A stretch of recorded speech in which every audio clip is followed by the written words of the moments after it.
Hi, in this video I'm going to show you how to change bullet points color in Microsoft Word.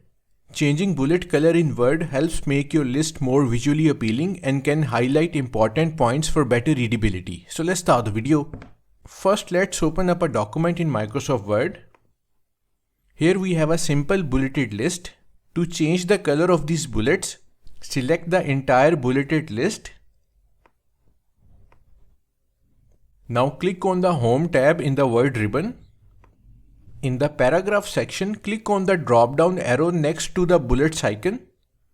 So click on this arrow. Select Define New Bullet from the menu. So click on it. In the Define New Bullet window, click on the Font button. In the Font window, click on Font Color drop-down menu and choose from the wide range of colors. So we are going to select red. After selecting your color, click OK in the font window and then click OK again in the Define New Bullet window. Your bullets should now be in the colors you choose. So that's how to change bullet color in Word. Thanks for watching.